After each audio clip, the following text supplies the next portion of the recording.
దేవునికి స్తోత్రం. అతల్య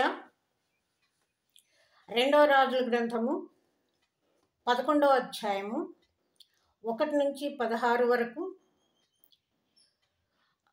రెండవ దినవృత్తాంతాల గ్రంథము 22వ అధ్యాయం 10 నుంచి. అతల్య అనగా యెహోవా బాధ పెట్టినదని అర్థము.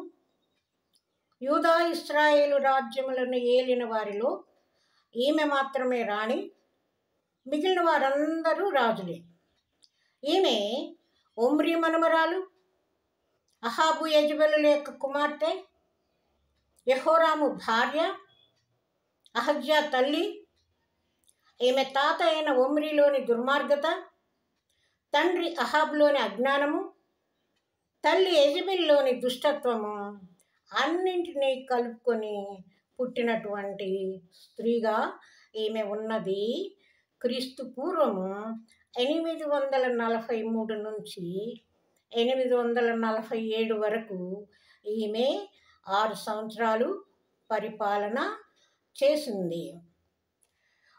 ఈమె మరి ఇంతమంది దుష్టుల నుంచి వచ్చినటువంటి సంతానంలో వంశపారంపర్యంగా వచ్చే లక్షణాలన్నీ ఈమెలో ఉన్నాయో లేదో, పుష్కలంగా ఉన్నాయో తేలిగ్గా ఉన్నాయో ఒకసారి చూద్దామా.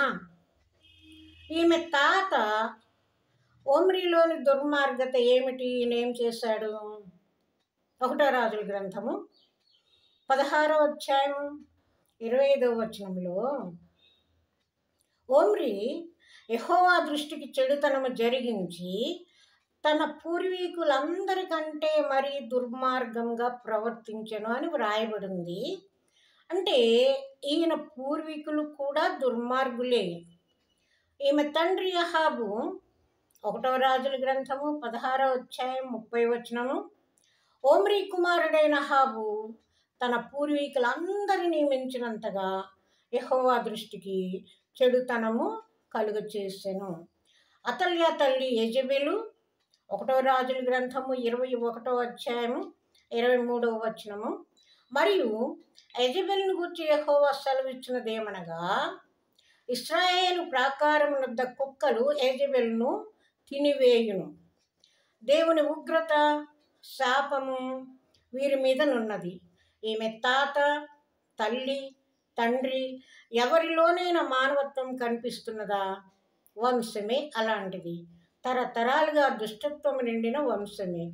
వీరందరిలోని దుష్టత్వాన్ని పుట్టుకతోనే తెచ్చుకున్న అతల్య ఏం చేసింది? ఈమె పరిపాలన ఎలా ఉన్నది? తన భర్త అయిన యెహోరామును విగ్రహారాధన వైపు తిప్పిన నీచురాలే.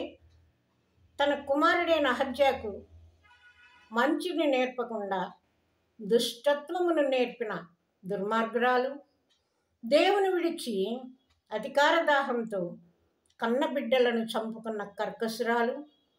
2వ దినవృత్తాంతాల గ్రంథం 22వ అధ్యాయం 10వ వచనంలో, అహజ్యా తల్లి అయిన అతల్య తన కుమారుడు చనిపోయానని వినినప్పుడు ఆమె లేచి యూదావారి సంబంధులకు రాజవంశీయులందరినీ చంపించి వేసిందట.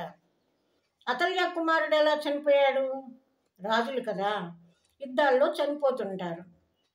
2వ దినవృత్తాంతాల గ్రంథము 22వ అధ్యాయము 9వ వచనంలో, యెహూ అహజ్యాను వెతికించాడు.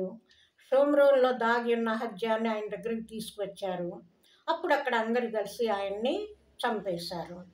2వ దినవృత్తాంతాల గ్రంథం 22వ అధ్యాయం 10వ వచనము, అహజ్యా తల్లి అయిన అతల్య తన కుమారుడు చనిపోయినని వినినప్పుడు ఆమె లేచి యూదావారి సంబంధులకు రాజవంశీయులందరినీ హతము చేసింది.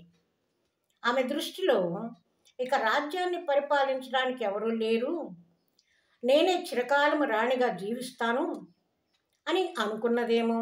అయితే దేవుడు దావీదుకు వాగ్దానం చేశాడు కదా, మరి దావీదుకి ఇచ్చిన వాగ్దానము ప్రకారము రాజవంశము నిలిచి ఉండాలి, నాశనము కాకూడదు. ఆ సమయంలో దేవుడు ఒక అద్భుతాన్ని చేశాడు. అతల్య రాజవంశస్థుల్లో నుండి ఒక బిడ్డను కాపాడాడు. ఆ బిడ్డ ఎవరో కాదు, తన కుమారుడైన అహజ్యాకు పుట్టిన కుమారుడు యోవాషు. అప్పటికి యోవాషు వయసు 1 సంవత్సరము, పసివాడు. తన మనుమడు బ్రతికే ఉన్నాడనే విషయం ఆమెకు తెలియదు. తెలిస్తే మనుమడిని చంపేది కదా. తన తాత కంటే దుర్మార్గురాలైన అతల్య, తల్లిని తండ్రిని మించిన దుష్టత్వం కలిగిన ఈమె, తన భర్తను విగ్రహారాధన వైపుకు మళ్లించిన ఈమె, తన తర్వాత రాజే లేకుండా చేయాలనే కుతంత్రంతో రాజవంశీయులందరినీ చంపించిన ఈమె, చివరికి ఈమె స్థితి ఏమిటి? 2వ భాగంలో చూడండి. మొదటిసారిగా నా ఛానల్ని చూస్తున్నట్లయితే లైక్ చేయండి, సబ్స్క్రైబ్ చేయండి, ఒక కామెంట్ చేయండి, షేర్ కూడా చేయండి. తానే రాణినని గర్వించిన అతల్య, తనను తానే హెచ్చించుకున్న లూసిఫర్, బయలును ఆరాధించే స్త్రీ, అనేకుల చావులకు కారణమైన హంతకి, ఈమె పరిపాలన దయ్యపు పరిపాలన. ఆమె పరిపాలిస్తున్న ప్రజలకు ముక్తి ఎలా? దేవుడు ప్రజలకు ఎలాంటి న్యాయం చేయబోతున్నాడు?